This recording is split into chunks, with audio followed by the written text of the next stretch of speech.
भारत की इस भूमि पर कई शूरवीर योद्धाओं का जन्म हुआ जिन्होंने हंसते हंसते अपने प्राण बलिदान कर दिए। आज की ये कहानी एक ऐसे वीर सपूत की है जिनके गीत आज भी गुनगुनाए जाते हैं। ये कहानी है वीर योद्धा शेरा भील की। भारत में मुगलों का आगमन 1526 ईस्वी में हो गया था। बाबर ने कई विजय हासिल की। उसके बाद उसके पोते अकबर ने साम्राज्य विस्तार किया। आगे चलकर इसी वंश में औरंगजेब हुआ। औरंगजेब ने मेवाड़ की भूमि को चारों तरफ से घेर रखा था। उन दिनों की बात है, सारे राज्य में सन्नाटा पसरा हुआ था। गांव उजाड़ दिए गए, खेत जला दिए गए और सब प्रजाजन अपने पशुओं के साथ अरावली की दुर्गम घाटियों में चले गए। अरावली से निकल रही नदियां अपने स्वच्छ जल को दुर्गम घाटियों तक पहुंचा रही थी। नदी की उत्तर दिशा में विशाल पहाड़ और घना जंगल था। वहीं पर कई भील बस्तियां थी। भील जंगलों पर निर्भर थे और उनके घर इसी से चलते थे। भीलों का एक सरदार होता है जो भील ही होता है। वह सभी भीलों में सर्वश्रेष्ठ और बलशाली होता है। सर्दी का समय था, रात का समय। गांव के सभी लोग आग के चारों तरफ बैठे थे। तभी राणा के दूत ने आकर के भील सरदार का अभिवादन किया। भील सरदार ने सभी को इकट्ठा किया और दूत से संदेश पूछा।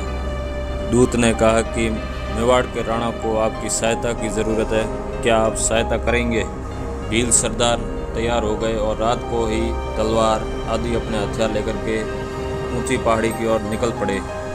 अगले दिन दोपहर को जब गांव की महिलाएं और बालिकाएं पानी भर रही थी और दो बालिकाएं चांदी सी चमक रही मिट्टी से खेल रही थी, अचानक एक तीर आया और खेल रही बालिका के आर पार हो गया। यह तीर नदी के दूसरी तरफ खड़े मुगल सैनिकों ने चलाया था। वे 500 की संख्या में थे। महिलाओं और बालिकाओं में भगदड़ मच गई। भील सैनिक तो मेवाड़ के महाराणा की मदद करने के लिए रात को निकल गए थे। अब गांव में केवल महिलाएं, बालिकाएं, किशोर बालक और एक वृद्ध बच गया था। उस भील का नाम था शेरा भील। गांव में केवल महिलाएं, बच्चे और शेरा भील थे और 500 मुगल सैनिक थे। मगर शेरा भील निडर होकर के अपना विशाल धनुष बाण लेकर के मुगल सेना के सामने आ धमका।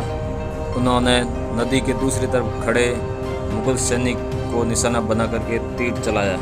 वह तीर सनसनाता हुआ मुगल सैनिक के कंठ में जाकर के लगा और वह धरती पर गिर पड़ा।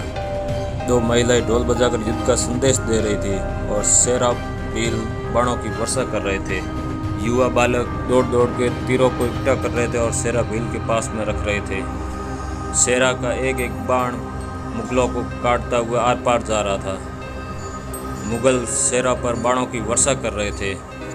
शेरा शिलाओं के पीछे खड़े होकर मुगल सैनिकों के बाणों से बच रहे थे। शेरा ने देखा कि मुगल सैनिकों को रोकना कठिन हो रहा है और 2-4 सैनिक है वो गांव में आग लगाने की तैयारी कर रहे हैं। शेरा भील ने गांव की महिलाओं और बच्चों को एक तरफ किया। एक लड़की जो जंगल में भाग रही थी, एक तीर शेरा की भुजा में आकर के लगा। उन्होंने उस तीर को खींचकर निकाल दिया। शेरा लगातार बाणों की वर्षा कर रहे थे। उनका साहस और धीरज आश्चर्यचकित करने वाला था।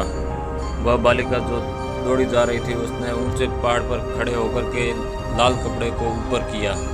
कुछ ही क्षणों में भील सैनिक गांव की तरफ धनुष बाण लिए दौड़े। उन्होंने देखा कि गांव में आग लगी हुई है और सारे घर जल रहे। भील सरदार ने तुरंत हमले का आदेश दिया और भील सैनिकों ने मुगल सैनिकों को काटना शुरू कर दिया। मुगल सैनिकों के सर कटते जा रहे थे और घोड़े उनके पानी में समा गए। रक्त से नदी लाल हो गई। युद्ध के बाद सरदार ने शेरा की तलाश की तो देखा कि सैकड़ों तीरों से सना हुआ शेरा का शरीर झोंपड़ी की आड़ में निर्जीव पड़ा था।